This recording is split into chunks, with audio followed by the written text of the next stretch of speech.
and lead us now out of prayer.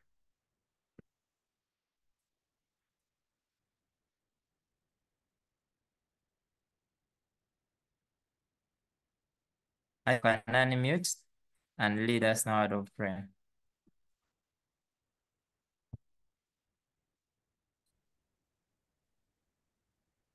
Yes, good afternoon, everybody. Let's pray. Father, thank you for the gift that you enabled us to meet again these sessions. We thank you for the gift of the internet. We ask that you lead us through this session as we're going to listen to our facilitators.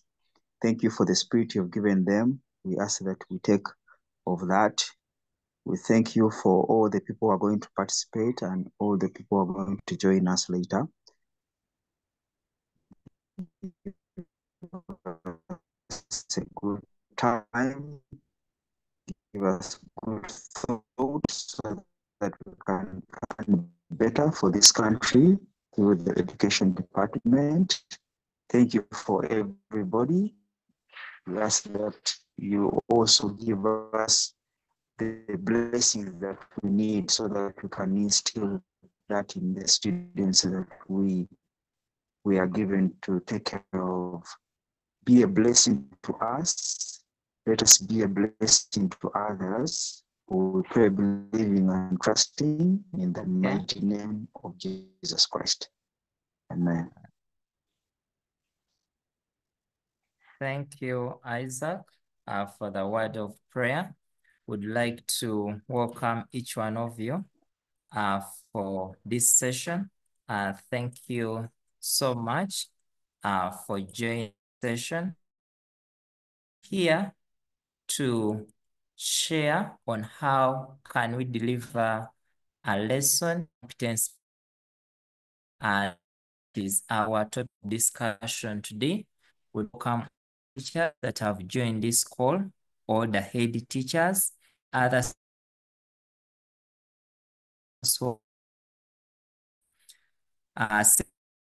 production or the of the new curriculum. There is a lot that teachers are really doing in their respective schools, but we know there are very many things that keep on changing. We are in what we call a burn world. A lot of things keep on changing every day, and we keep on learning and co-creating new knowledge. So we thought about having this session such that we can share what our experts have, but also we can be able to share the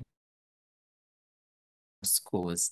But before we start, we are honored to have a representative from the Ministry of Education, and allow me to welcome Mr. Ronald Dungu to speak to us and then to officially open up the session. Mr. Ronald, you are most welcome.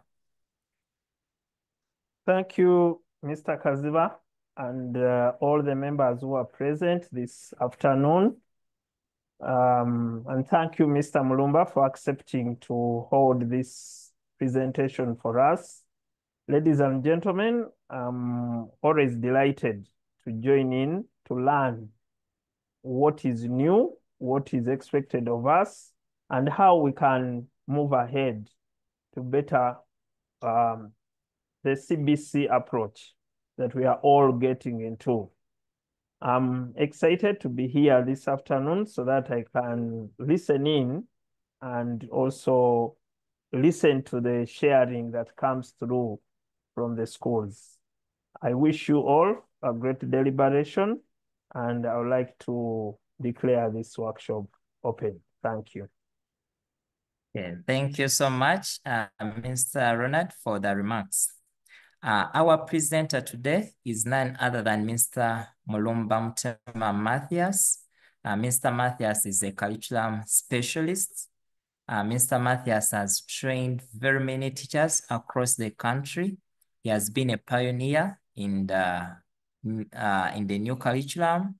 He has been able to offer a number of sessions on issues concerning the curriculum. He has vast knowledge in this area, and we are honored to have him. Mr. Mathias, you are most welcome for the session, and kindly take over. Good afternoon, everyone. If you can hear me, you can wave. Hello? Yes. I hope I'm loud and clear. You are clear and loud. Now, we would like to welcome you to this session about how to deliver a competence-based lesson. We are going to co-host with the Kaziva Stephen, who is going to share with us the slides.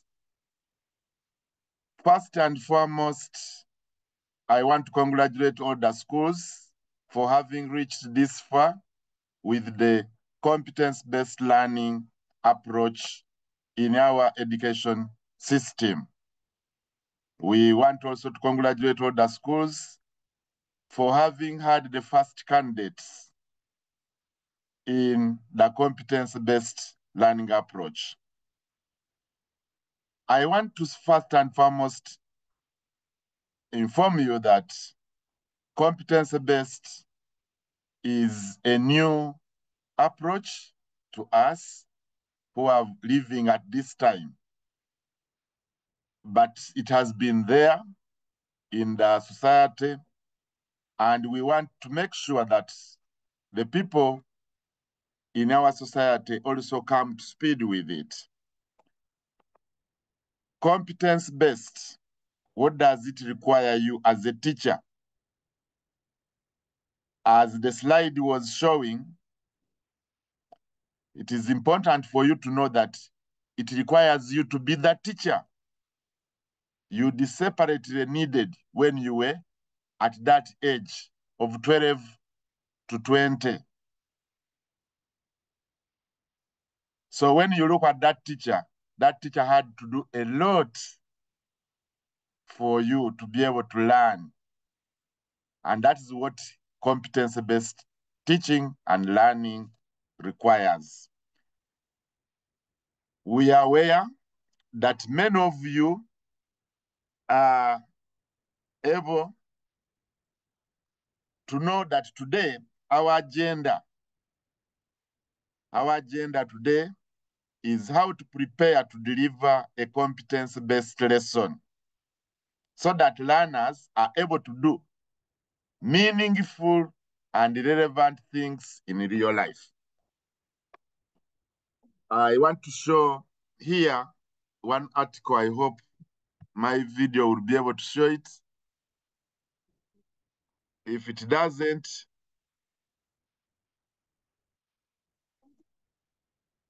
are you able to see anything on the video?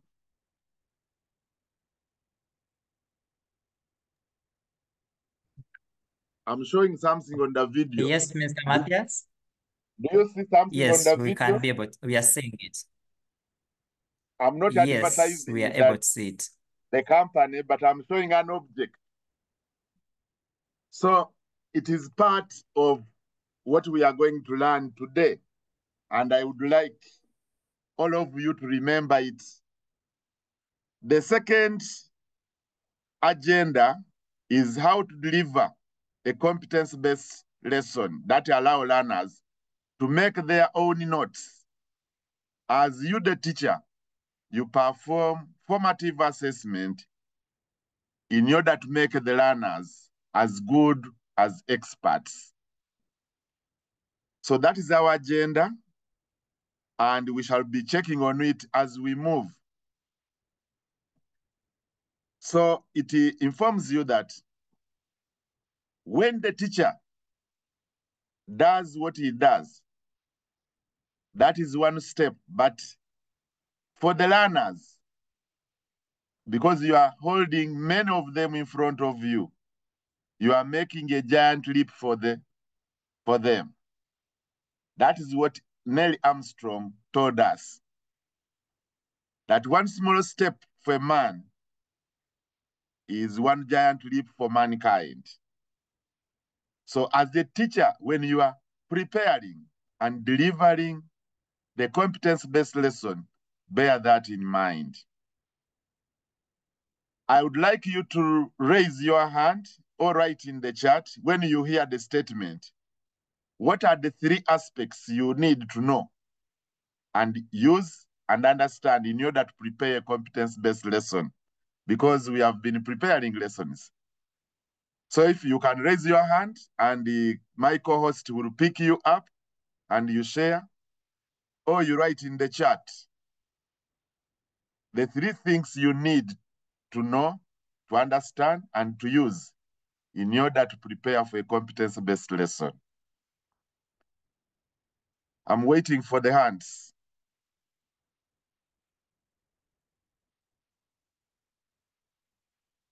Usinguzi, can you unmute and tell us?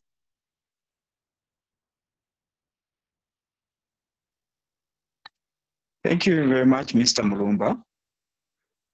First and foremost, I'll need a lesson syllabus. A syllabus for this, the subject I'm going in for. Thank you. In line with that, I will also go with a teacher's learner's book, and then a teacher's guide, which I've used to organize or to prepare a lesson plan. Of course, before that, I had my scheme of work. So those are some of the things I would go with, or I would use. Okay. I saw also my friend Masaba from Mbale. What would you need?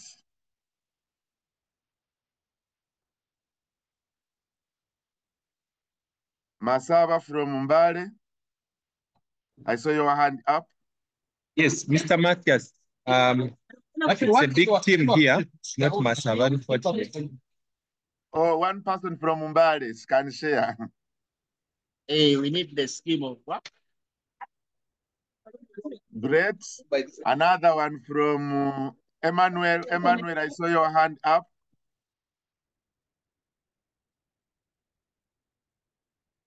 Emmanuel.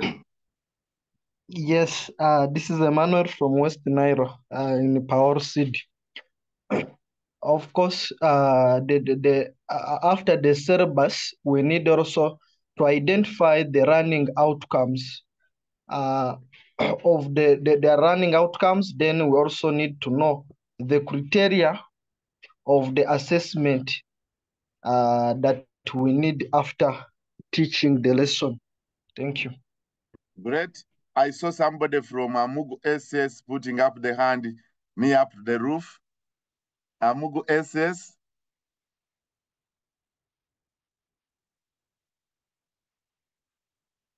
Amugu SS, there was somebody putting up the arm in the roof. Can you share with us?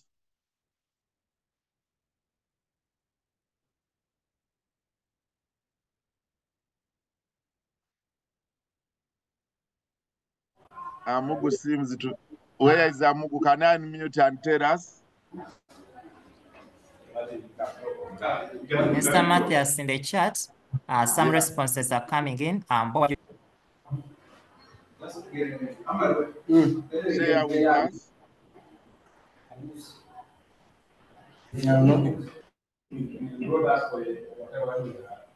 Stephen, can you read some of the responses? Now from chat, Yes. Ibrahim is saying you need a lesson plan. Dan says you need a syllabus book, teacher's guide, learner's guide, scheme of work, and lesson plan. Mboa Jonathan says we need a syllabus, scheme of work, teacher's guide, and learner's book. Then BF says... It's not okay. You shall let them know that. Because Amugu SS has been in the top list, so we are not even seen. Okay. Kaziva, I hope let us proceed. We have seen a convergence in responses. We can now move to the next slide and emphasize that in competence-based teaching and learning, the teacher requires a number of things. But the 3 important things is to know that you are going to deliver a competence-based lesson, which requires that the learner can do something that is meaningful and relevant in real life. Kaziba, can we share the slide? So when you are aware of that it is competence-based lesson, what can you do that is meaningful and relevant to real life? That is the first thing you must know, use, and understand. Competence-based lesson is about what can you do that is meaningful and relevant to real life. When you know that, you go to the syllabus. The syllabus contains what to learn. And what to learn should be meaningful, relevant, and allowing the learner to do things in real life. In the syllabus, you identify the topic. In competence-based, in the topic, there is a concept, a big idea, which you need to identify. Then you go to a competence, which shows you the big idea that requires to be done with meaning, with relevance to real life. Then finally, you look at the learning outcome. What is in this learning outcome that I can make learners to do? And it is meaningful to them, and it is relevant to them. So again, I would like to take you to another activity. Raise your hand or write in the chat when you hear the statement or you read this statement, food in number 1, or natural resources in number 2. Somebody who wants to share with us, if you read that statement, food, or if you hear it. Somebody in the chat?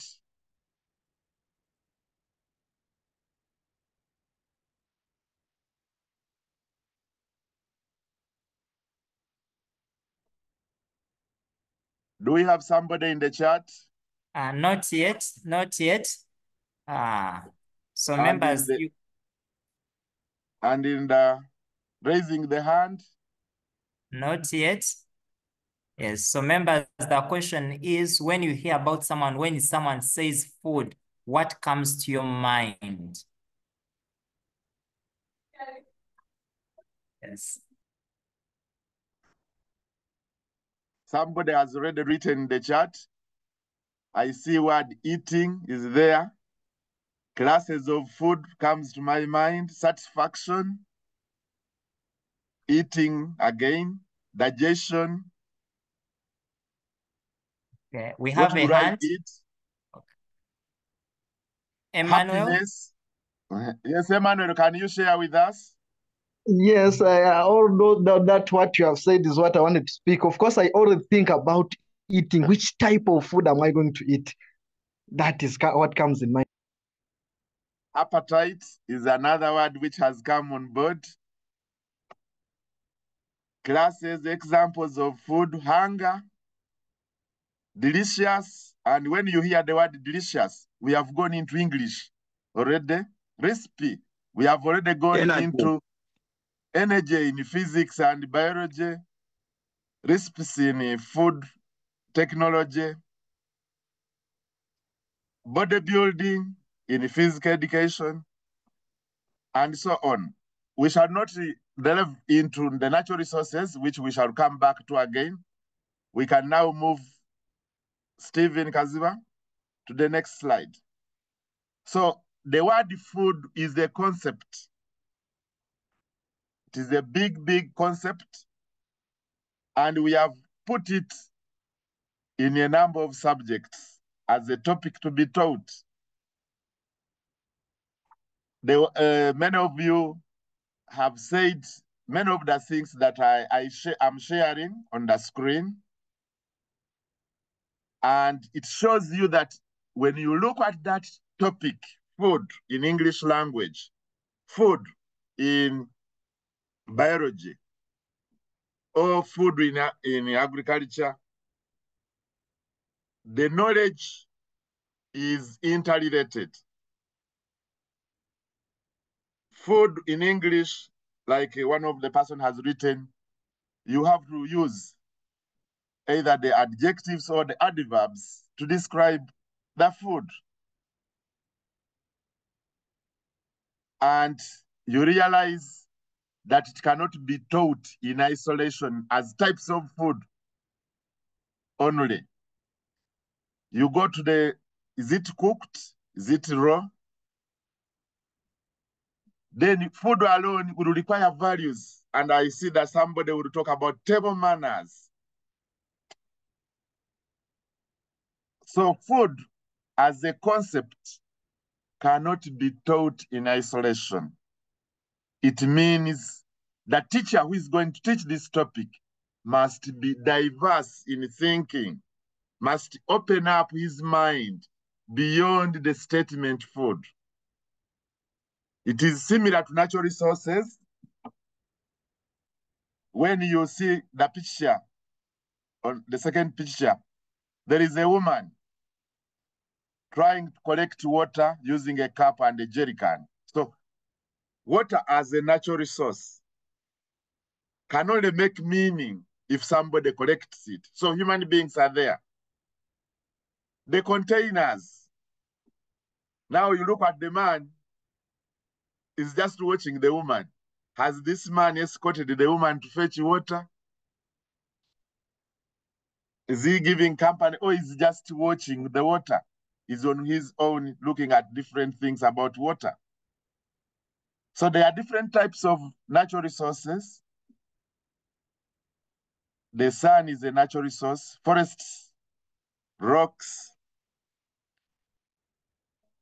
and oil, water, soil, and so on. So when you go to geography and you have this topic, natural resources, the mind should be open such that it allows knowledge integration. And that is key in a competence-based lesson, that you must say, wait a minute, what is it that I have to deliver to the learners? It makes you to think as you prepare to deliver the lesson and when you are inside the lesson. So it invites you to look into different baskets and pick relevant things that have meaning in real life. We can move forward. Somebody, what are the types of integration that I'm talking about? The types of integration that I'm talking about can be within the topic or the chapter or the learning outcome. Or it can be between subject areas. It can as well be beyond the subject areas. So a competence-based facilitator should have these three dimensions at his fingertips. Because to make meaning in real life, you must touch all the three. So you need to understand the learning outcome and how it will go within the subject area, beyond the subject, and beyond the subject, beyond what we know about the subjects. And that one, we call it deeper learning. Otherwise, if you just come and say, what are the different types of food, and you stop there, you are saying surface learning. Or if you say, what are the natural resources? And you stop at identifying the natural resources, and you don't go further than that, then you are doing surface learning. Our focus in competence-based is to go for deeper learning. So when we are preparing to deliver a competence-based lesson, we look at how the lesson will work well before we go to deliver it. So it requires preparation. It is not that you just jump into the class and read, oh, this is the syllabus, these are the learner's books, these are the teacher's guide, this is what I wrote in the scheme of work. It requires contextualization to make meaning and to be relevant in the real life. We can move. I want to emphasize that when you look within the subject, beyond the topic, beyond the subject, and in real life, then we are talking about you mobilizing resources for learners to learn. So during the lesson, the learners are learning the resources. Like for food is one resource. Adjectives or adverbs in English language, where we talk about taste, oil, spice, you are looking for the resources of adjectives. If we talk about table manners, etiquette, you are looking at the resources of values that you need. So the learners learn these resources. When you look at the recipe, you are now looking at the resources in food, nutrition and food technology. So in that way, the learner is learning the resources that make learning about food meaningful and relevant to real life. So when the learners have learned that, we assess those resources within the lesson, and you do formative assessment. Can the learner use the correct adjective or adverb when talking about food? Can the learner know that when we are preparing food, a dish, there is a recipe we follow? Can the learner know that food is bought in the market? Then you have gone into entrepreneurship. What is the business location for food? So it is important that we assess those resources within the lesson, and we are making the learner to be as good as the expert about food. Then for natural resources, you can identify what are they. They tell you water is a natural resource. How is it collected? Where we find it in the lake or the river or the stream or a pond. The learner should know, if I'm going to use water as a resource, should it be dirty or clean? If we use the water, can we use it sparingly such that it does not get exhausted in our community? The learner should know about the water cycle. How do we get this water that we are collecting from a stream or a pond or a well? So all of that will be put together, and there we shall be doing knowledge integration. It is not enough only to know that there is water as a natural resource. We need sustainability of the supply of that water. The learner should know the relationship between water and the trees. How important are they? because the trees undergo transpiration to create the clouds. So within the geography subject, you are studying water, but also you are talking about the clouds. How do clouds form? And where do they form? You are talking about the atmosphere, which is also in physics. What are the components of the atmosphere? So in that way, you are integrating, you are learning the resources. So we need to assess how far can the learner integrate. And that is where the term activity of integration comes from. That at the end of the topic, we need to assess the learning of integration by providing an item to the learners that shows integration. So you can do that over the different topics. And by the end of the year, again, you assess the integration of the so many topics. So in competence-based teaching and learning, we have two opportunities of integration at the end of the topic and at the end of the year, or at the end of the cycle, or after 4 years, we need an integration. And I'm encouraging my head teachers who are on the call or this meeting that we are sharing, we should see that teachers assess at the end of the topic the integration. Then the teachers should have the second opportunity at the end of the year to assess.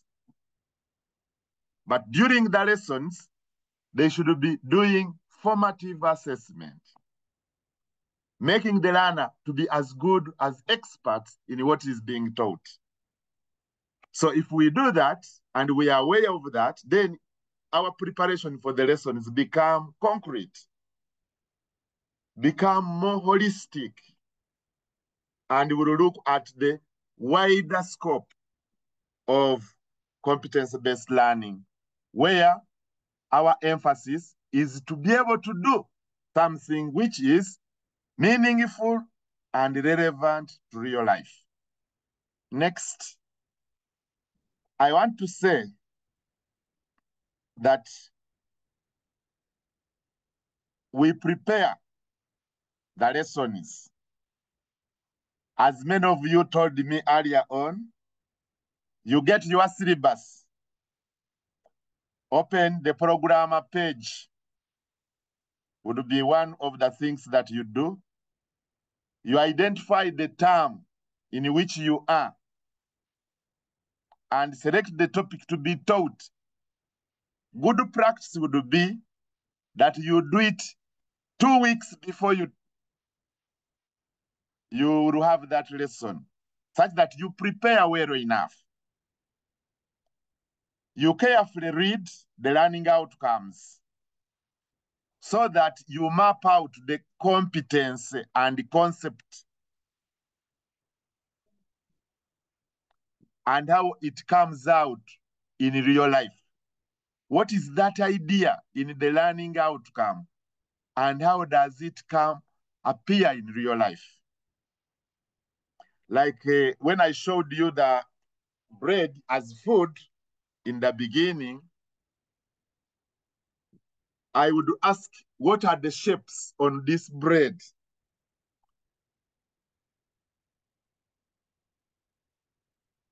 I don't know if people are seeing the bread. Hello? Yes. What are the shapes on the bread? It is clear now, Mathias. What are the shapes on the bread? Do we have any shape on the bread? Anybody with the hand up to tell us? Yes, Moses has said a rectangle. Great. Another shape?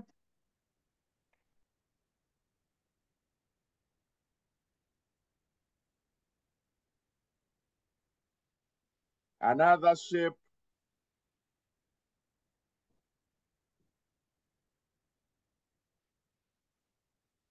Okay, not yet. I've seen a square, I've seen an oval shape, and so on. We can move Stephen back to the screen. We see irregular shapes, shapeless, semicircle. All of these responses are telling us that that is how you see shapes working in real life when they are making bread. So it is important that when a teacher of mathematics is going to teach about shapes, or the teacher of fine art is going to teach about shapes and lines, he brings the real life representation that shows these shapes. And then if he brings those representation, then we get the context where they work from. Then you need to select those items or those materials that you will use. So you start with what the learners know. It is very, very important. What do our learners know? When you have brought the real object, then the learners will tell you because they know it. You have told me rectangle, cuboid, the loaf's shape. One person has said that. And the semicircle. All of those responses are showing the zone of proximal development. You, if you are my learners, you are at. Which zone of proximal development are you? So every response is just telling you, this one is at this zone. Then you find out how to support that learner to reach the desired shape that Mulumba is referring to in bread. Those who said the same circle, now they are taking us to a bigger concept in mathematics and a big construct in mathematics called space or spatial reasoning. So it is important. The teacher must be prepared to do triangulation. And here is where our checklist becomes very relevant. Are you going to observe affective domain, psychomotor domain, or cognitive domain?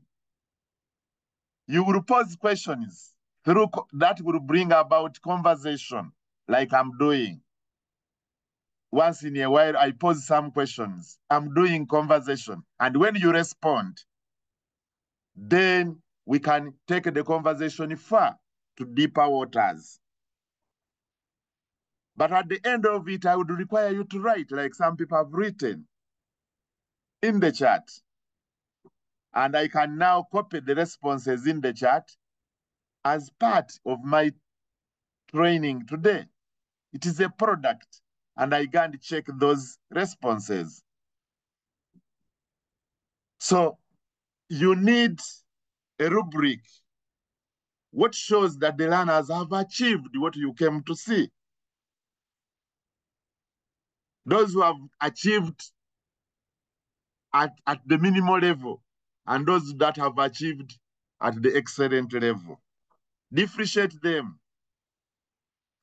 Like somebody said, a loaf's shape is at minimum.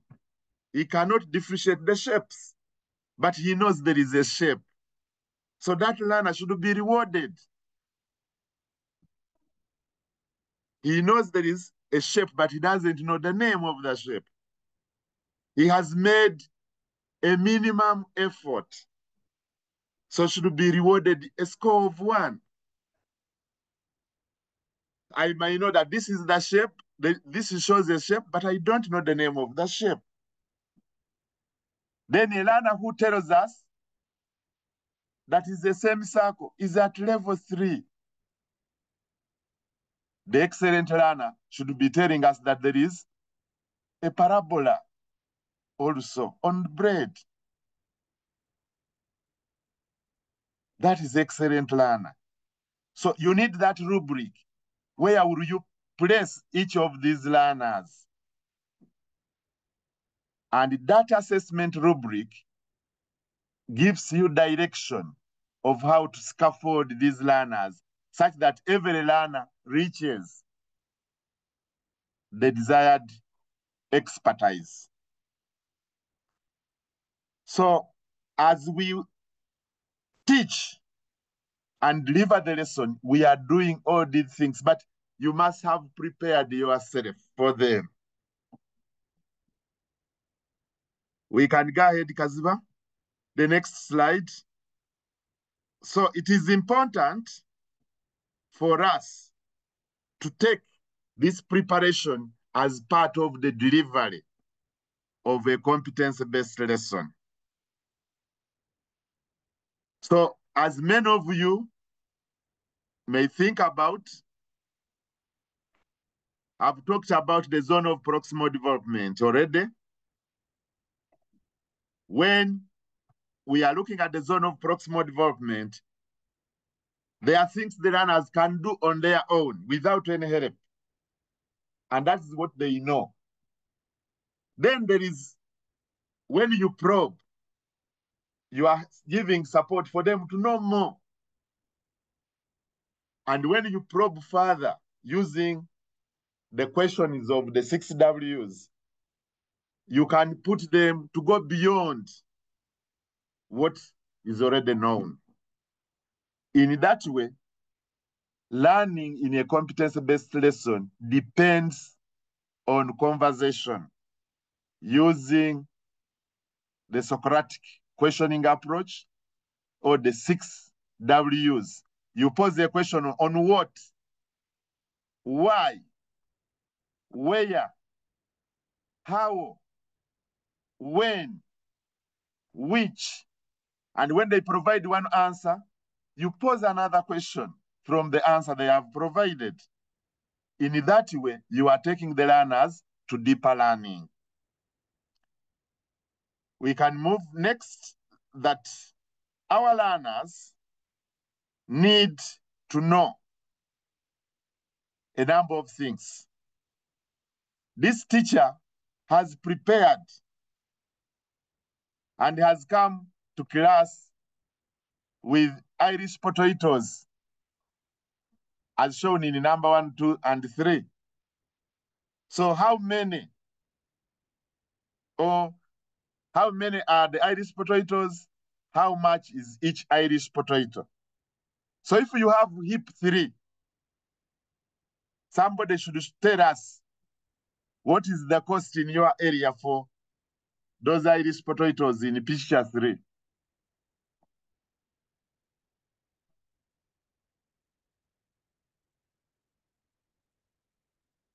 Odong, Philip, can you tell us?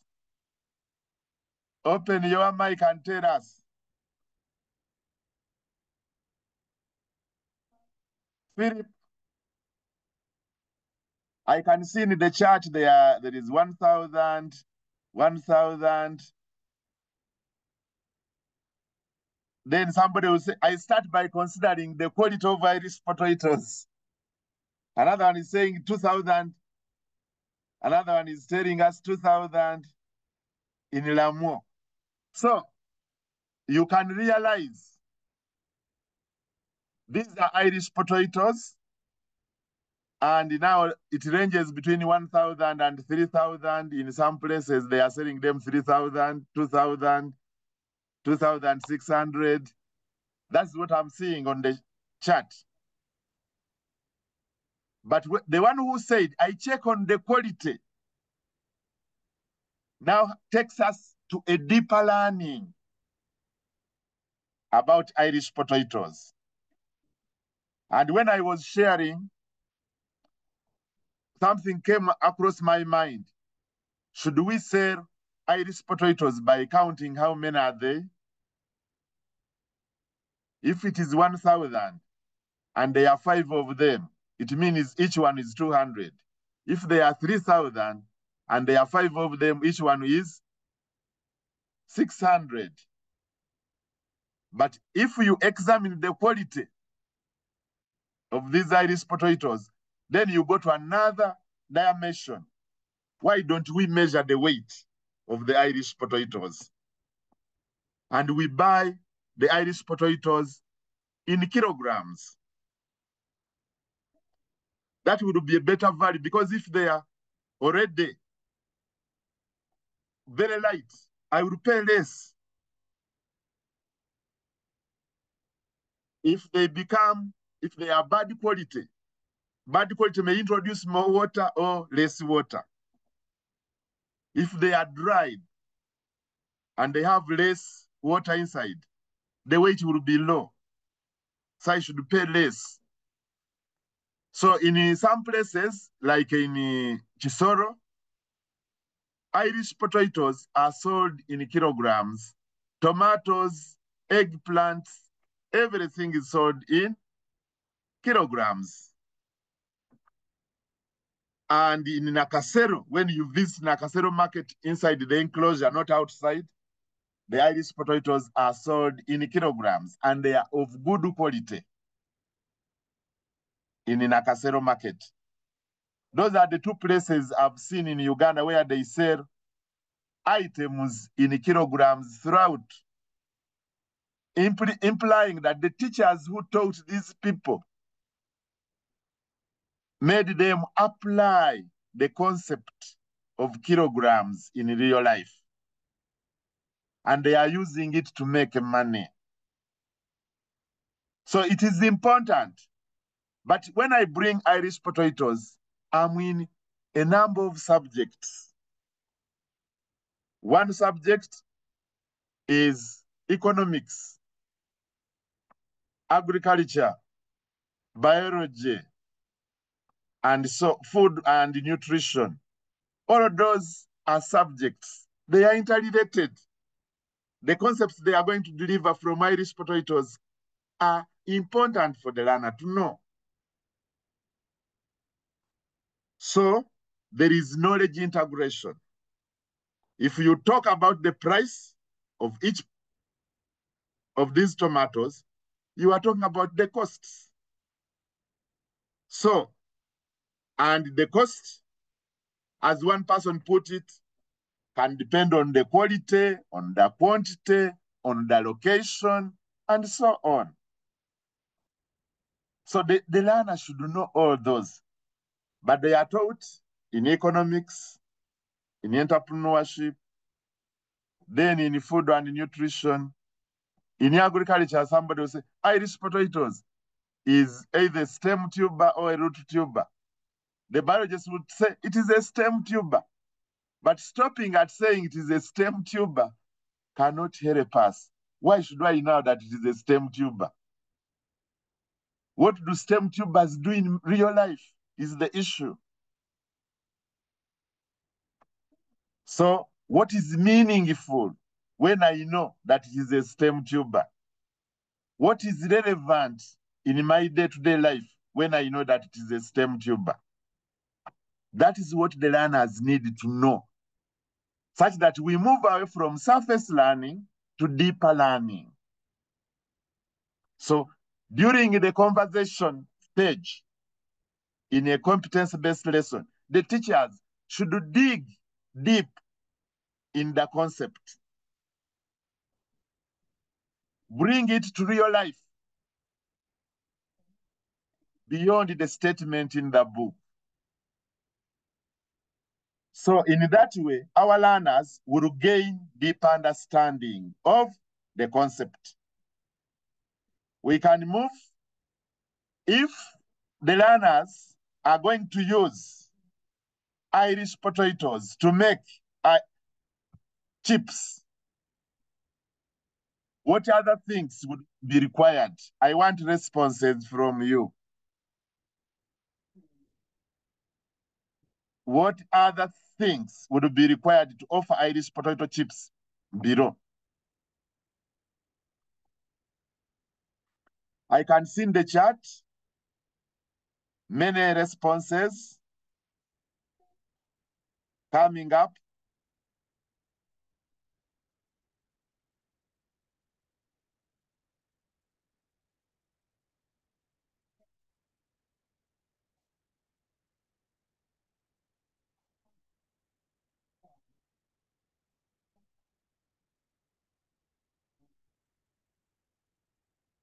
So, when you look at these responses, we have seen somebody is talking about the frying pan, cooking oil, salt, garlic, the pan, a knife, source of heat, tools and equipment, firewood, a stove, charcoal, a lighter for lighting, ingredients, and so on. You realize that FN and entrepreneurship are using different resources to create meaning out of Irish potatoes. In entrepreneurship and in economics, in commerce, how do I make money out of Irish tubers that I got from a farmer? I will engage in different costs. Some costs will stay. Other costs are a one-time cost.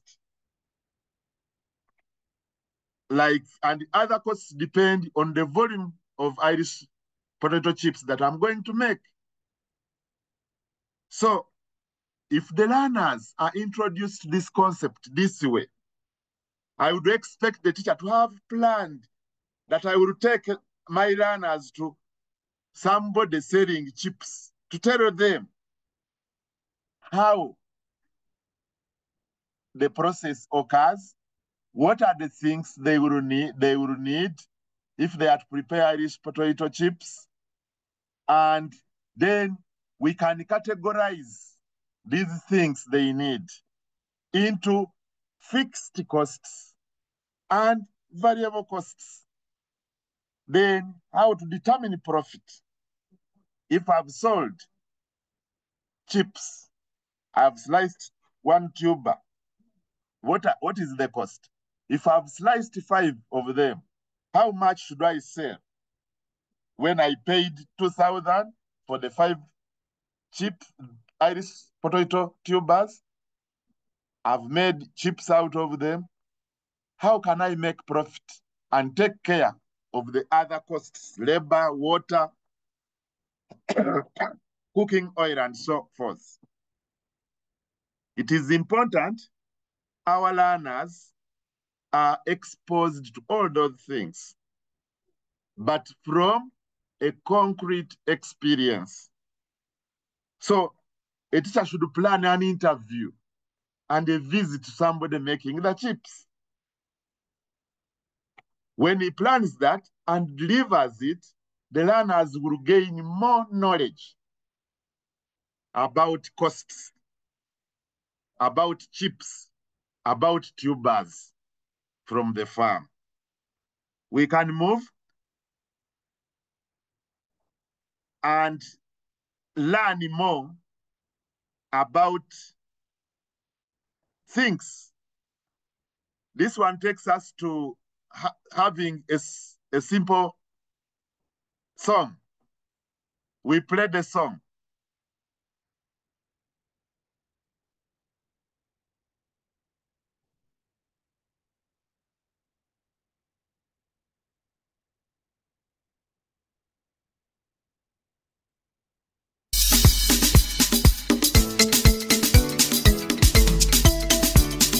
Pawpaw is a kind of fruit, la la la la, sweet like sugar, yellow like Fanta.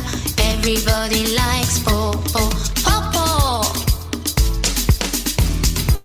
Pawpaw is a kind of fruit, la la la la, sweet like sugar.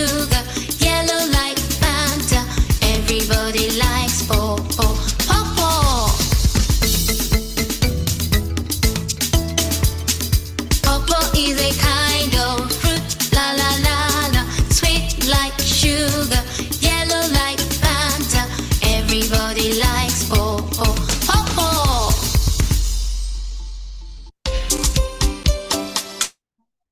So we are only emphasizing the number of words that you have heard from the song. If we wanted to pick them such that we go into a conversation, I would ask, which words did you hear? Then I could take you far to talk about what adjectives, what adverbs did you hear? But I could go deeper. What do we get from purpose? How is it prepared? How can we have purpose harvested in April, but we want to have it in December? How shall we achieve that? So the subjects involved are many. Starting from my subject, agriculture, we talk about purpose. Go to biology, they will talk about purpose. Go to entrepreneurship, they will say there is a purposeer who is in having a store in the market to sell purpose. Then go to food and nutrition, preparing the purple such that it has a long shelf life. So purple alone as an idea can be taught, and the learners can go to that deeper end of how do purpose make meaning in real life. The song identified that it is sweet like sugar. So you are having two things. There is purple similar to sugar in sweetness, taste. But I've introduced this idea of purple using a song. And what am I emphasizing here? The different learning styles. We need learners. No child should be left behind in your class. No child should be left behind. So, if you have been with learners who can read only, that is one category of learners. If I brought a song, then I've brought the musical learners on board. Kaziba, we can share the different learning styles such that our learners in the class feel at home that, oh, the teacher has considered me who like music. So the learners in themselves will move with you, and you will also be demonstrating. If you put on the song, some will start to dance. The kinesthetic learners will dance. The social learners will start talking about the purple. Why do they say it is sweet? Really, last time I ate a purple, it was not sweet. They started discussing. Then other learners will say, I want to go and read more about purples. So they will go to the books and read more about the purpose. The mathematical learners will say, oh, how much is the, oh, entrepreneurship and mathematics go to hand together. The logical learners, how much is a purple? The other time somebody sold to me only a slice of the purple. So how much money did he make? Then if they are like Mulumba, they will speak the whole day about purpose. So in that way, the learners, each one is coming on board, and no child should be left behind. So when you are planning your lesson to deliver, take care of 3 or 4 of these learning styles. Every 15 minutes, change the learning style. Then your delivery of the lesson will be more meaningful and relevant in real life.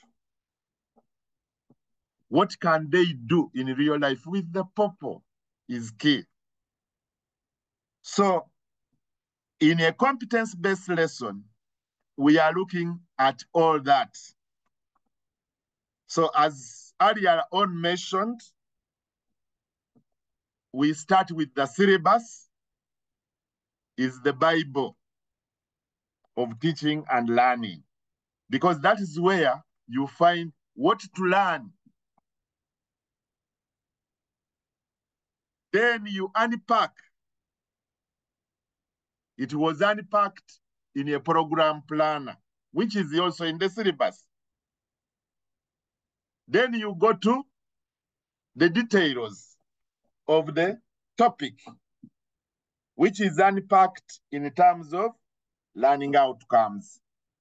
So the teacher, your biggest role in teaching and delivering a competence-based lesson is to understand the learning outcome. Kaziba, we can share an example of a learning outcome. Many of our learners need to be shown even the learning outcomes. We share the learning outcome, Kaziba. So when you reach your syllabus, it is important that you understand the learning outcome.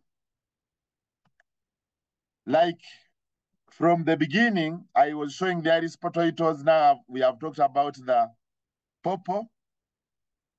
We are saying we are in an economic concept. If we went to economics and entrepreneurship, where there is the market, there is the price, the types of prices, the function of price in the market, the characteristics of the market. It is key. And this one is in one of the syllabuses. Then when you go to further, there is the production process. Iris potatoes being transformed into chips, or the purple being transformed into a fruit juice to take. And the decision is that in real life that are made along the process. The teacher should know, how do they work in real life?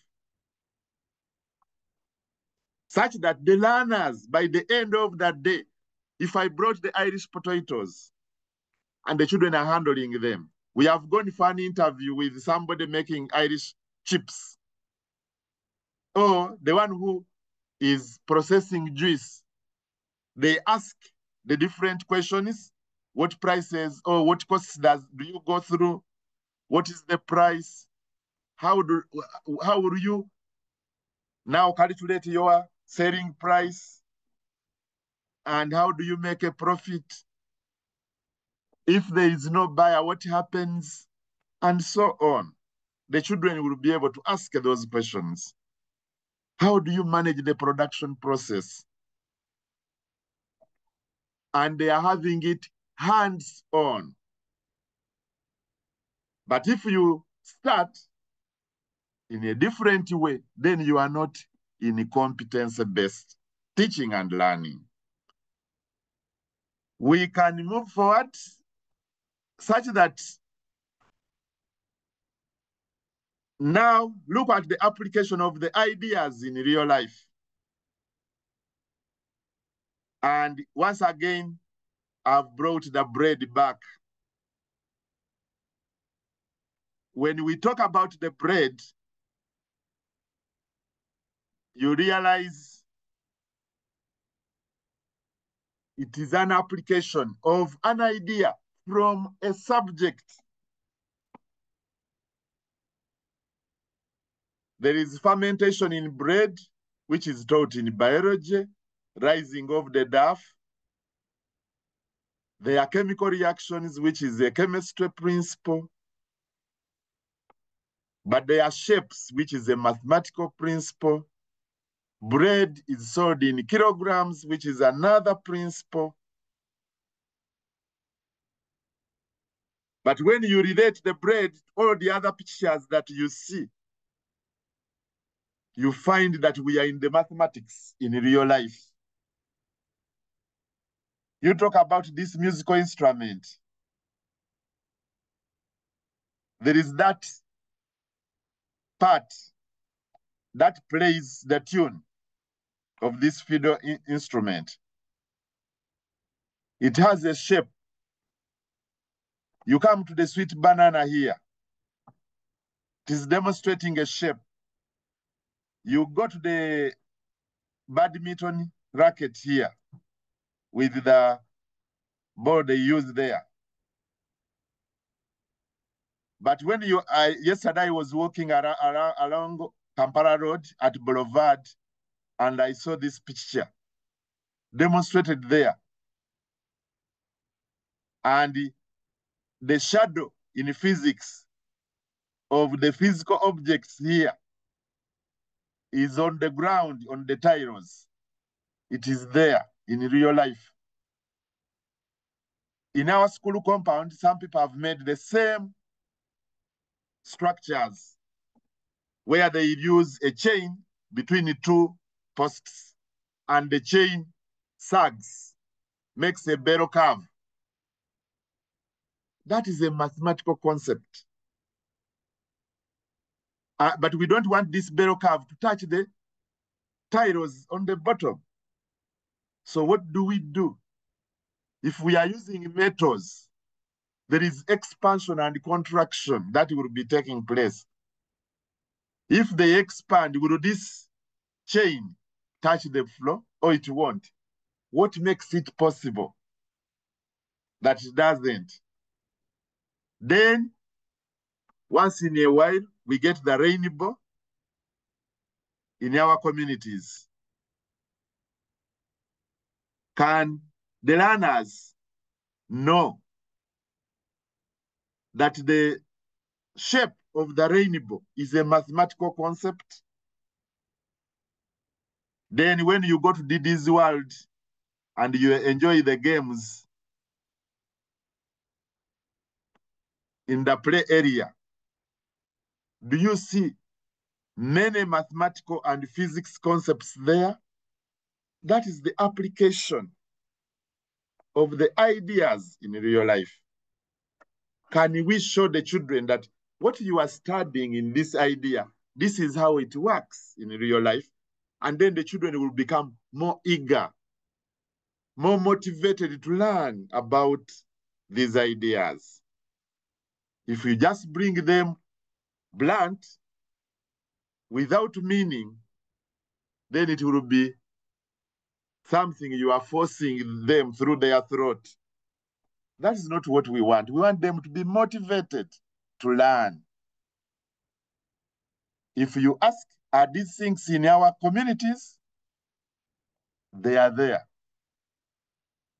The only thing are our eyes and thoughts thinking about them. Competence-based teaching and learning is the ability to do things that are meaningful and relevant to real life. So if you are teaching, learning and assessment does not make meaning and is not relevant to real life, then you are in a different curriculum. You are completely in a different curriculum. Where is the meaning? Where is the relevance to real life is the question I will ask. If it is not there, you are not in competence-based learning. We can move. So as we prepare ourselves, the concept has been parabola. I know many math teachers, they start with these complicated things. They start by drawing the y-axis and x-axis. Then they bring the standard form of the equation is related. They bring the factored form. They bring the vertex form. True, we need those, but they should come at the end, not at the beginning of your lesson.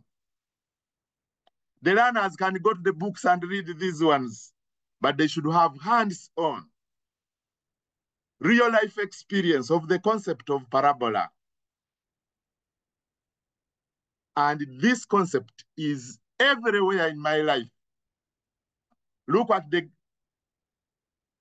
gates or the shapes at the churches of the many mosques. There is the parabola there. And many schools are having churches there. They have the mosques with the parabola shape. Banana is in many places in Uganda where banana is growing. Bread now has become a common commodity.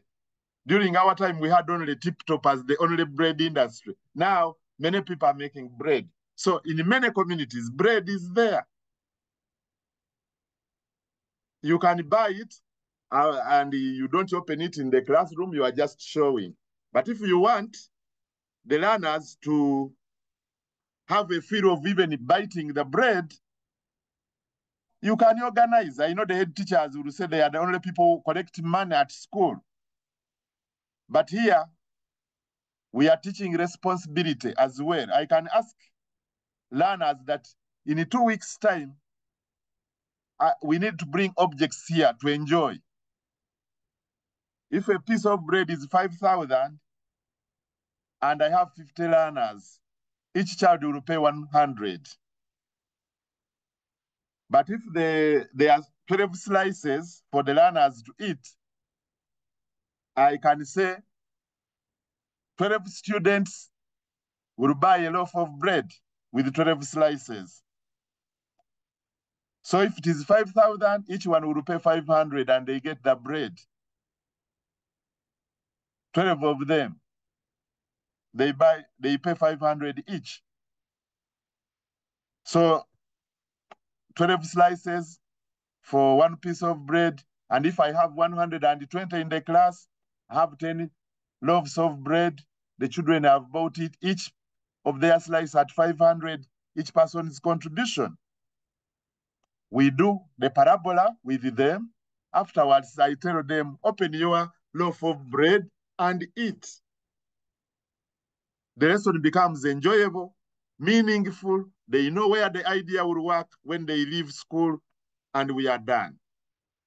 So do not start from here. This is abstract. This is abstract. And the math teachers, this is where they are making mathematics to be a nightmare for the learners because they start with abstract. So as we move forward, I would like to emphasize that in competency-based, we start with a concrete experience. Kaziba, we can share.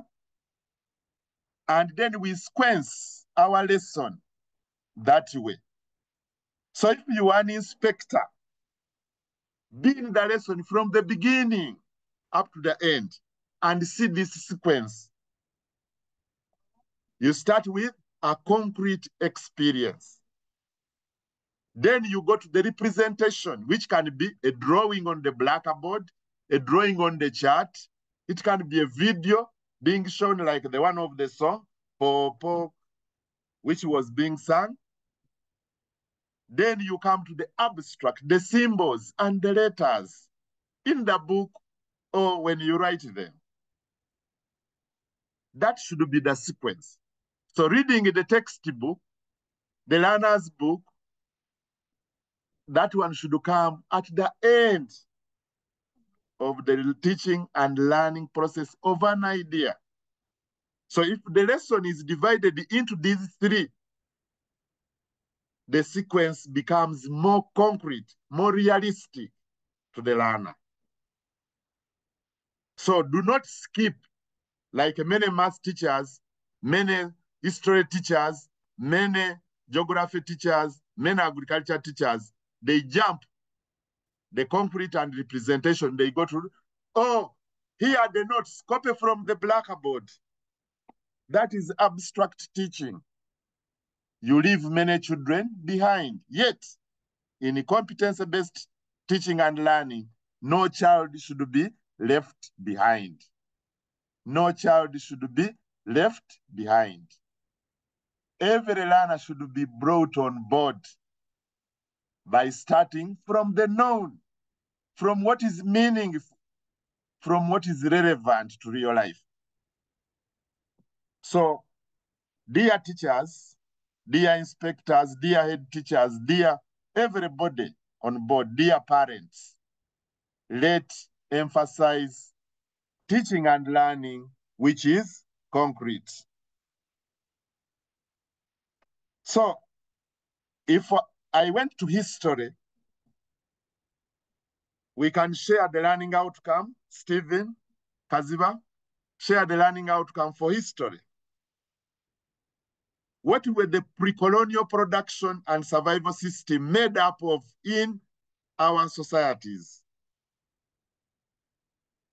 That is the key question in these two learning outcomes below.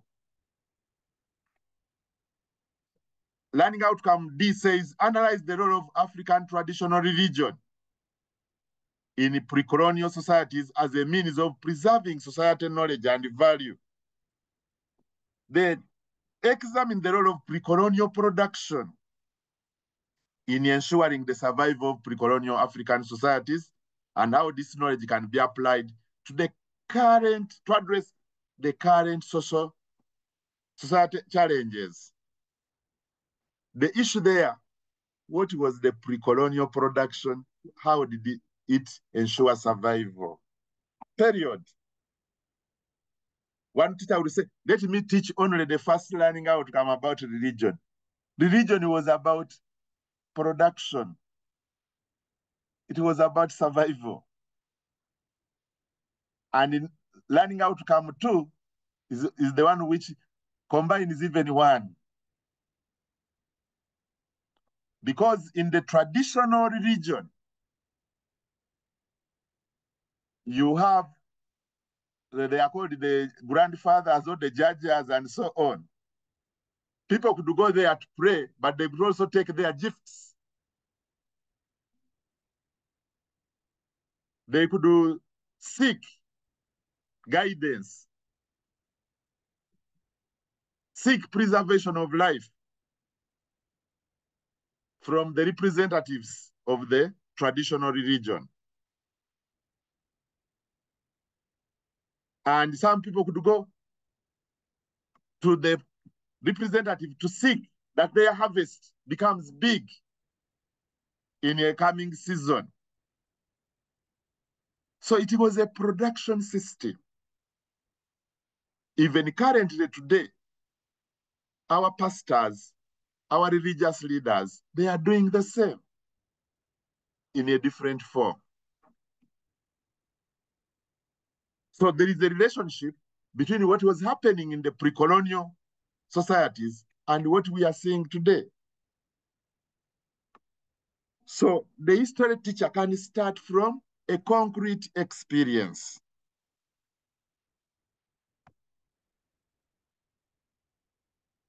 In the current time, in Uganda, for instance, there was a famous game called Mweso. There was raising animals in many other societies. And there was visiting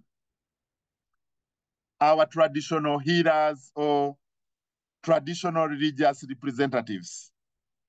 All those were there. We can make a visit to any one of these as history learners. Kaziba, you can share such that when you visit people playing Mweso,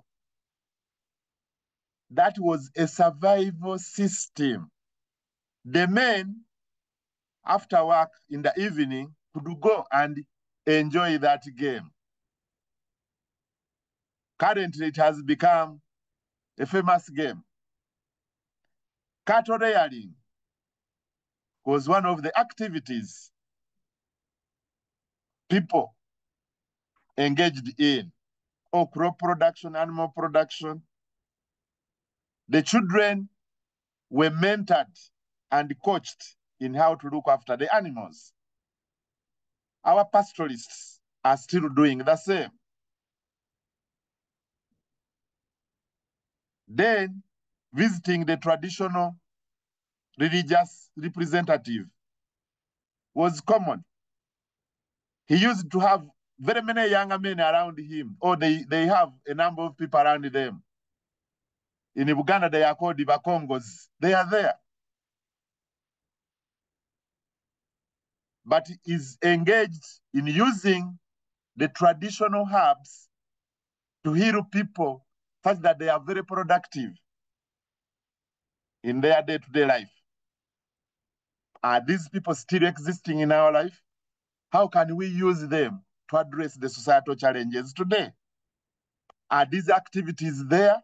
Yes, they are there. Today, people do mweso as an entertainment and leisure. Even I see people putting money that if you win, you take the money. But it is mathematics because you are in matrices as well. And they are playing. They can even compete. Animal rearing is a common practice even today.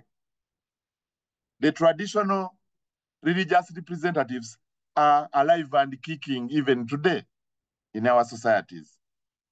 So the production, the survival system were shaped by the geography, like the Mweso was in Buganda. I don't know whether it is in Karamoja as well, but the cattle rearing was in the cattle corridor. It is still there. The traditional healers, many of them, they call them Baziba from Tanzania, but they are spread across the continent. So resource availability was key, and then social organization. They are the masters. The hierarchy was there in our social economic pre-colonial societies. So all of these are still feasible when we are teaching that topic, and we can touch them. We can feel them in our societies. So the history teacher should not start with notes, should start with these realities. For the Mweso, I can even ask the children to make one. The xylophone, the drums, all of those were part of our society. The adungu, play instrument, which is in northern Uganda, it is also a parable as well. So, but it was our pre-colonial production and survival system item. So we need the concrete experience. I can bring the pictures like I've done. That is a representative experience the learners can enjoy. It represents what was the real. I can play a video about the pre-colonial production and survival system. I'm still in a representation. When I've shown that there was the games, there was agriculture, there was the traditional religion, then the children can go and read as an abstract. They go to the textbooks and read about these things in the textbook as the third element of teaching and learning. Next, we can now talk more that from this, I can create a project-based learning task, which starts with a deeper learning question and an engaging question. And for the pre-colonial societies is how can we recreate and showcase the socio-economic practices of the pre-colonial societies that resonates with our community today? Which are those elements that were there, but they are still existing today in our societies? I've already shown the mweso in Uganda, the adungu, or that instrument from northern Uganda is there. In Yankole, we have that hoe, which people use to put on their head and they get, or their stomach, and get healed from pain. It is still resonates even today. Some people get these instruments, and when they say they are getting blessings from them for success. So a good project-based learning task has inferred questions for sustained inquiry. One of them here is, what were the key economic practices in the pre-colonial society? So the learners now, what were those? I've shown only the mweso. Are there many others that we can talk about? How do I know about them? Can I go and interview elders in my community to know things people were doing that are similar to mweso in our pre-colonial societies? How did these practices impact the community? For us, we just see people playing mweso now, but how did it impact the communities?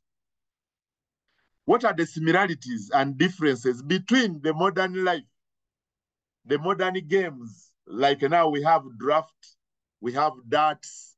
Those are hand games. The draft you play. The chess is a modern socio-economic practice. How similar and how different? When you look at chess and the mweso, is there a relationship? Are there things that are similar? Or there are differences? Is it an economic or socio-economic practice? Yes. Two people, two teams must come and engage.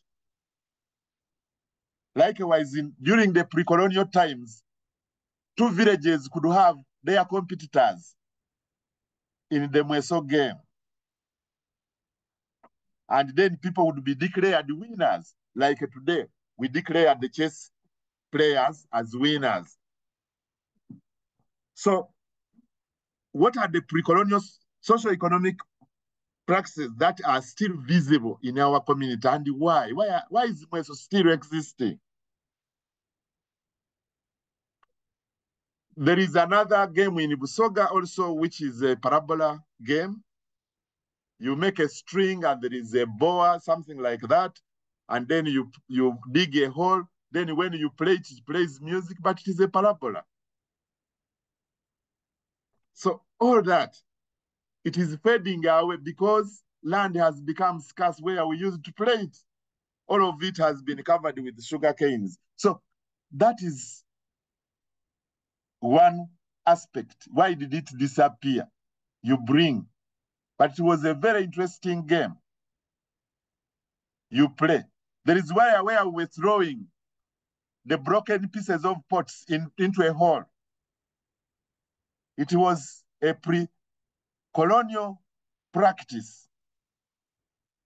And you could throw from when you are standing at different positions. It teaches risks and uncertainties in entrepreneurship or in business. Today, it is no more. So how can we recreate it and showcase that it was a good practice? So all of those are some of the things we can do. And we have got it from the topic about socio-economic practices of the pre-colonial societies for survival and for production. So, dear teachers, we can move. If I went to biology, we have life processes. So somebody can raise your hand or write in the chat when you hear the statement. What life process has happened for this female to get a baby?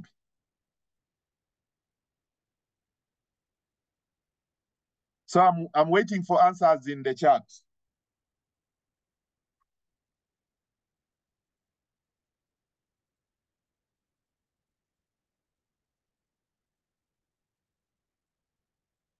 Waiting for your answers in the chat.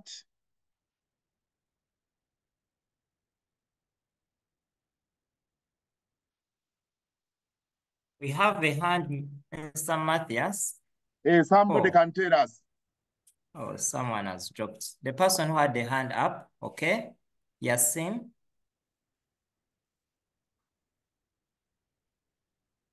Hello. Hello. Yes. Good afternoon. How are you? Very fine, Mr. Mathias. You are welcome. Share Thank with you. us Now, what life processes happened for this female to get a baby. actually, it started with the courtship. Great. Then the morale of the courtship took them to sex. Yes. And which sex now caused the meeting, and the meeting caused the product of this baby. Wow. Thank That you. is one expression of what you make of. So which life process?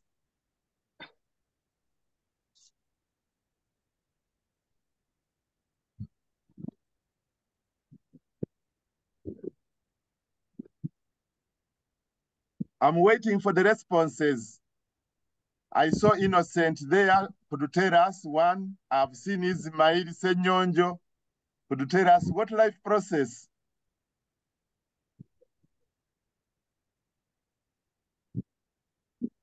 Senyonjo, can you unmute and tell us?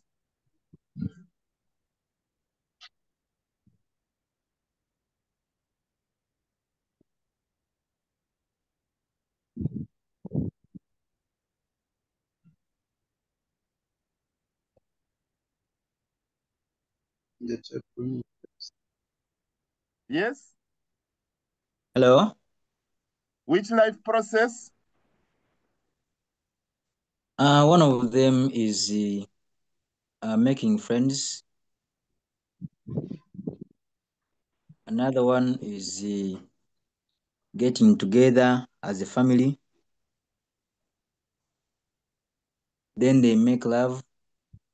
And that's all. So we can move forward. The life Mathias, process. okay. Yes? In the There is chat we another had one? in the chat we had very many answers. Yeah. Can you read some? Okay. Cell division, reproduction, nutrition, reproduction, conception, fertilization. Yes. Great. So the answers are many. It shows how knowledge integration occurs.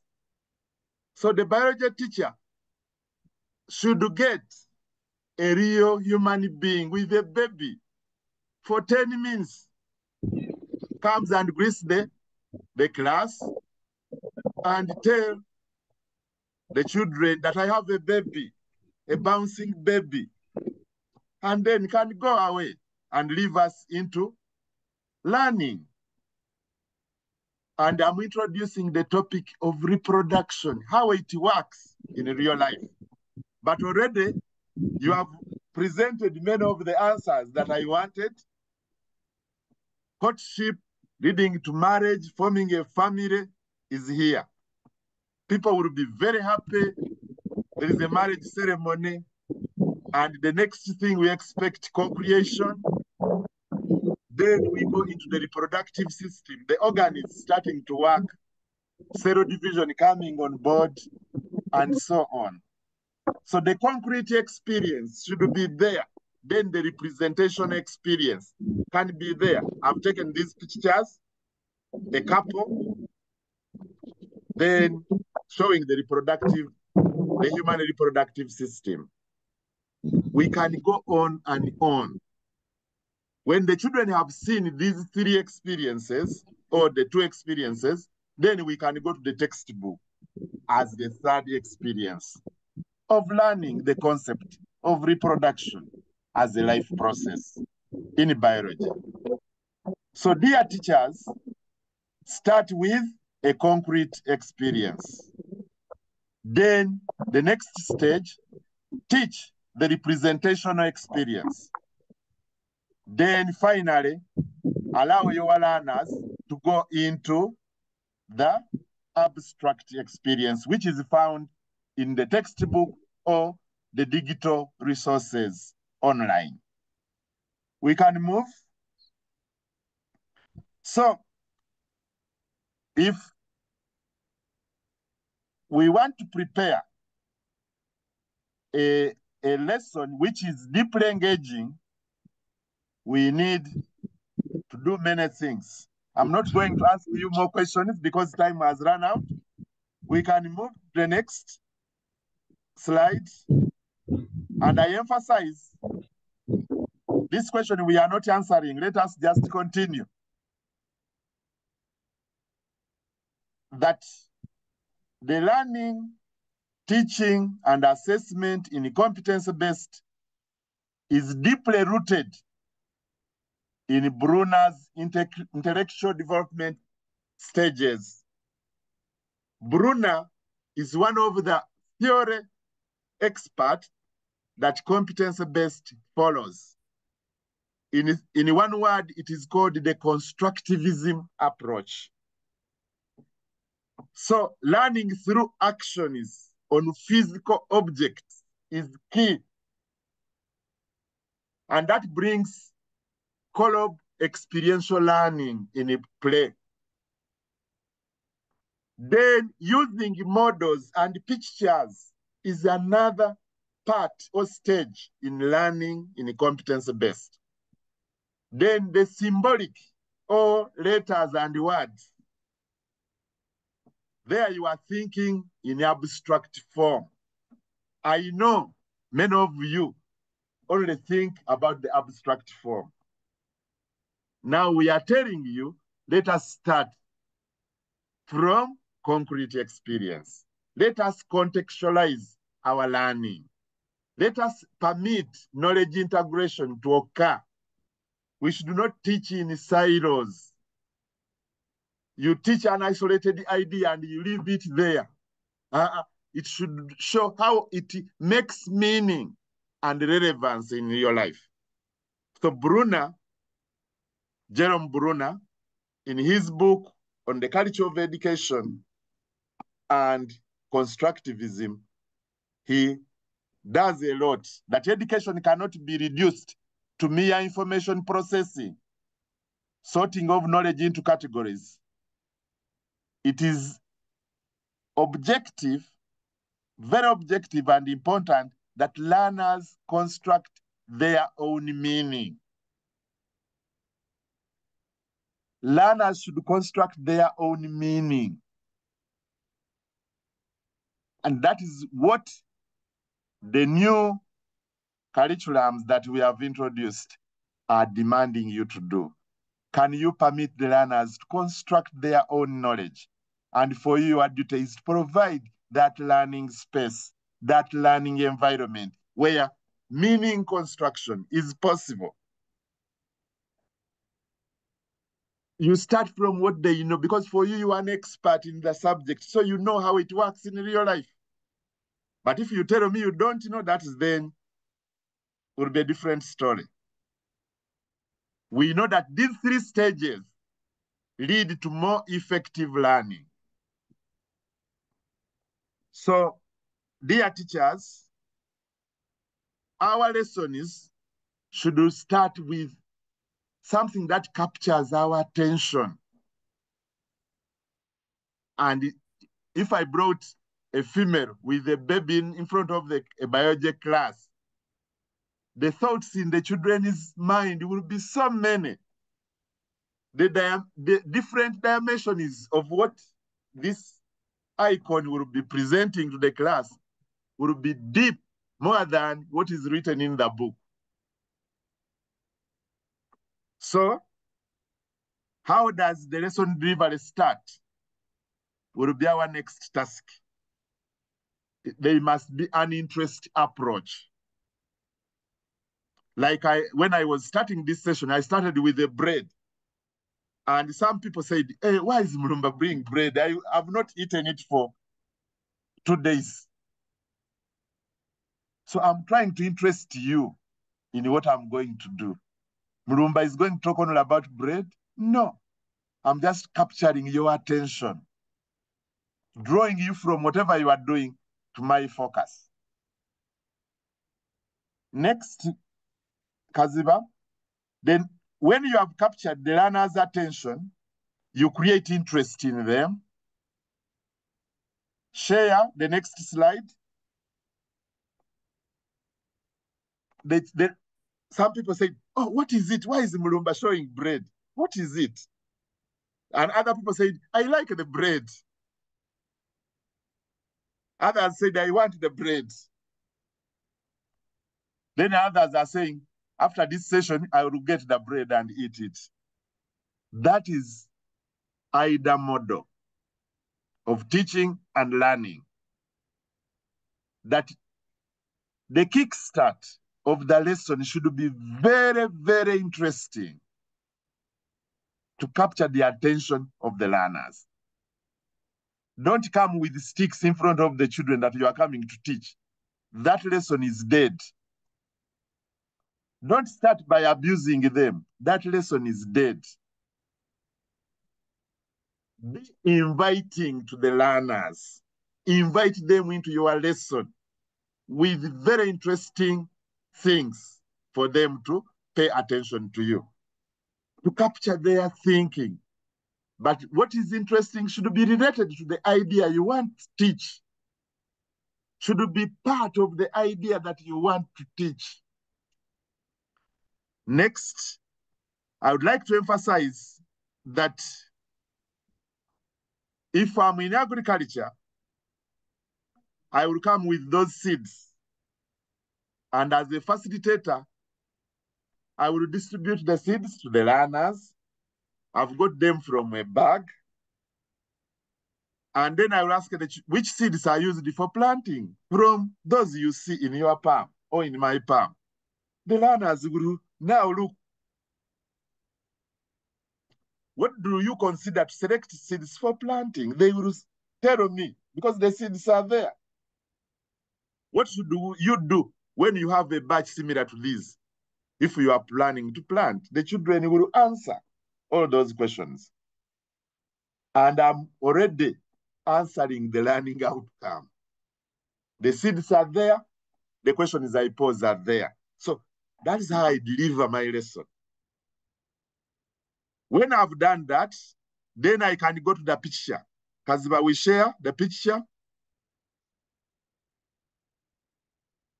Seeds should be of the same. Excuse me. The seeds should be one color. That's those that we want to plant. So now I bring, because that should be one of the things they have identified there. Now I bring that the seeds for planting are one color. It is there. Then that color, we got to investigate. We do scientific investigation. What is inside this seed that makes it grow? That is scientific investigation. Then we shall discover the parts of this seed. If you cut it into 2, it will show those parts. We can label them. Since they are secondary school learners, they have seen it from primary. I'm just building on, but from a concrete representation experience, we can now draw the pictures of the cross section. But we have cut the seeds into 2. What are you wondering about these seeds of the same color? What makes them to germinate into a plant? And so on. So from the scientific point of view, If there is no scientific investigation in the idea you are teaching, you are not yet there. We should move away from what Justus used to do. I will do practicals on Saturday. He comes and he teaches the abstract on Monday and Tuesday. That is the old way, the banking approach. Know that we are in a competence-based approach. Teaching and learning is integrated. So scientific investigation, project-based learning, and knowledge integration are together. They are meshed up in one. So that makes it different from the old curriculum. They must be concrete experience. So don't tell me, I will show you copper sulfate in my next lesson. It should start. I see the copper sulfate, I touch it. Then you tell me about copper sulfate later on. Then you can send me to a textbook of Lambert to read about copper sulfate during my own time. But in the lesson, it should be hands-on, activity-based. It should be learner-centered. We can move. So the abstract is here. You go to the learner's book, like this one, I picked the learner's book. The learners are given a smaller text, but also it starts with what planting materials are used in the growing of cereals. And then here, selecting appropriate planting materials for cereal growing. The steps are here. The children will come out with a product. But they have already seen what cereals are, how the seeds look like. They have broken them into pieces to see the details inside. Now they are doing the abstract here. So it becomes more clear according to constructivism. Next. So the demand on us, I've seen it. People are currently doing the interviews with the Education Service. And they are saying that Education Service of Uganda is assessing numerical skills. I asked you about the Aristotle, the numbers, literacy skills, the reading skills, leadership, empathy, adaptability. But verbal reasoning, numerical reasoning, logical reasoning, abstract reasoning, and situational judgment. Situational judgment, that's where the context becomes key in teaching and learning. Logical reasoning, that you infer from available information. Numbers and talking. So the learners should present their work and communicate to their friends. We move next.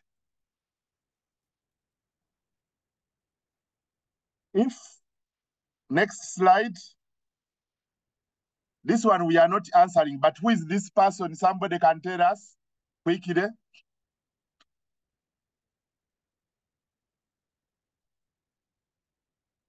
The person in the chat was who?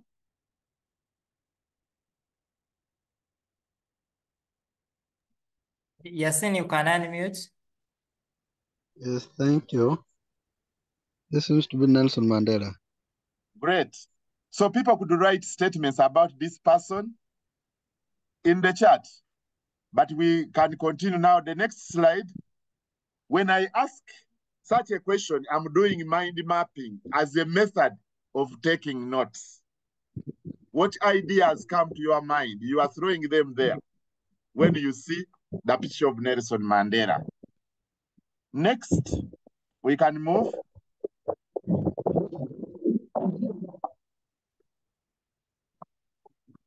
I was inspired by two quotes here. The first one, reading makes a full man, conference a ready man, writing an exact man. Then the second writing says, or quote is, you don't take a note to remember, you take a note to learn.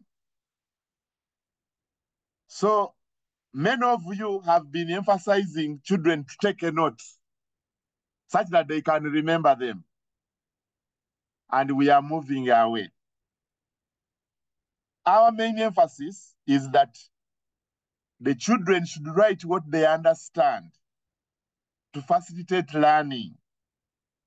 They should be able to engage with the materials, paraphrase it in their own words to take the notes. So, even from this session, I ask you to grab a notebook, a pen, or your smartphone and start taking your own notes. And that's what many of you have done.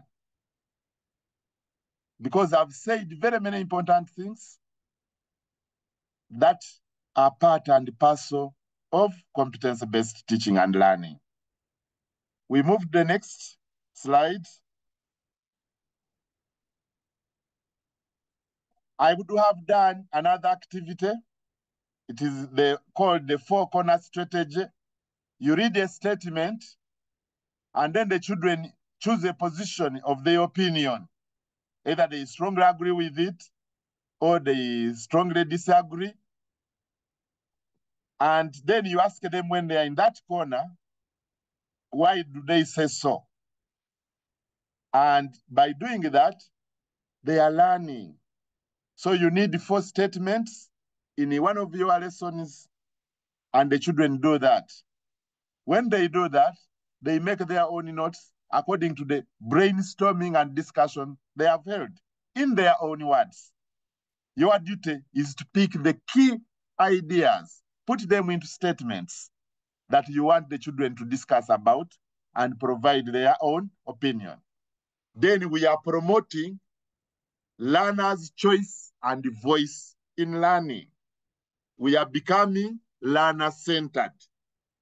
Me, the facilitator, I have the key idea, I read out the statement, the learners respond by giving their opinion and why they say so.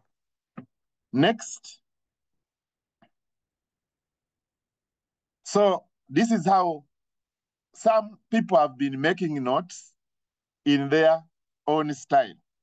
They have important headings, what they want to remember, then they make a summary. That is it. And their books are full of diagrams and bubbles and short writings. Next. So there are different forms that we use to take notes. We have the colonel note-taking style, where you have the key ideas, then things that you understand, and then the summary. That is colonel. It was written in popularized in between 1950 and 1980. It was a popular method. Then between 1980 and 90, we had the 3-column method, where you have the idea, the explanation you have, and then the examples that you want to put. We have the mind map. Between 2000 and 2010, we had the output and the input. If you give me this idea, what is the output? So the lesson becomes an engagement of input. The teacher is saying this. What would be the output of it? So the child generates the output from the ideas the teacher is saying. Between 2010 and now, we have moved in the format of making notes. So we are now asking, what 3 things do you know about the idea being presented? What 3 things are you asking the teacher? Then what 3 things are you going to research more about? Finally, what 3 things can you use from the idea to make money? Period. That is the new model of writing notes. So it is not the old that the teacher writes on the blackboards and fills the blackboard. That is outdated. What will make a meaning and relevance to my life from the idea you are teaching? It makes meaning if you can make money out of it. And we are using the 3-thumb rule of writing notes. The 3-thumb rule of writing notes. What 3 things do I learn from this idea? What 3 things can I ask the teacher or my friends? What 3 things can I research on from every source to know more about it? And then what 3 things can I use from this interaction to make money? That is key as part of competence-based learning, because it brings out what can you do that has meaning and relevance to real life. Finally, would like to, these are just notes that you follow, but finally we can go ahead. I want to thank you so much for being in this session and participating. Over to you, my co-host, Kaziva. Wow, thank you so much, Mr. Mathias, for the wonderful presentation. Let me ask the participant to put our hands together to thank Mr. Mathias for the wonderful presentation. Thank you so much.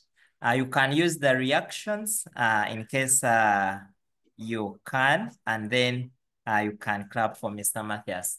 I know we have quite a number of questions we want to pose, but also I understand that the time is not on our side. So we shall have about 2 questions, and then for any other questions, we shall find time. This is just the start of the mini sessions we shall keep having. Okay, Carol? Carol, unmute. Carol?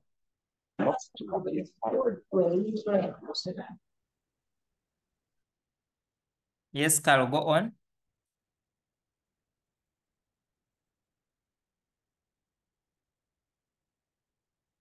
Oh, am I failing to get Carol? Okay, Opio? Okay, thank you so much for the presentation. But I would love to say that next time, maybe let people handling those particular subjects to take, you divide among yourselves such that an expert in English takes English language, mathematics, and so on, such that the flow goes on well. Otherwise, we are very grateful for the presentation. Thank you so much.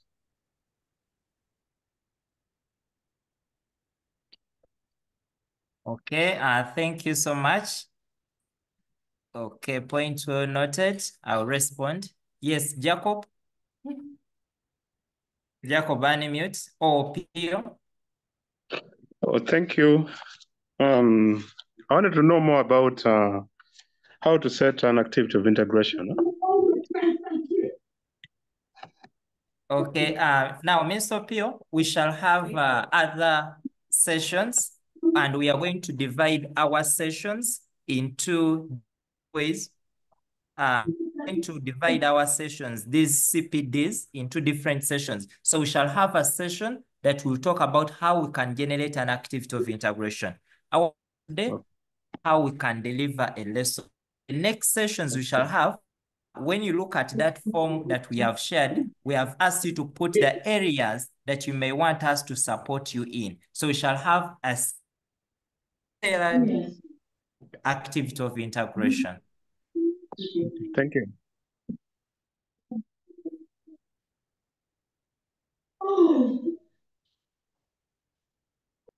Okay. Okay, maybe Mr. Mathias, you can come in to say your last words, and then I will invite Mr. Ronald. Okay, thank you for the opportunity to share with you about competence-based teaching and learning activities. We shall meet next time when we shall have another session on how to do an activity of integration. Thank you. Wish you a nice stay. Thank you so much, Mr. Mathias. And let me hope everyone on the call, you have been able to fill in the registration form. I'm going to drop it as I invite Mr. Ronald say his last word. Session.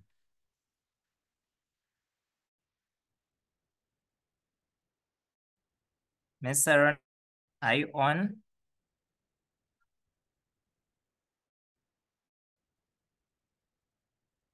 Okay. Okay, we want to thank all the members that have joined this session. Thank you so much. We shall continue to have very many other sessions on the different topics concerning the competence. And we shall be letting you know through the different WhatsApp group, and we shall always be informing you on time. I want to thank Mr. Mathias for the wonderful presentation and all the head teachers, and everyone who has been on the call.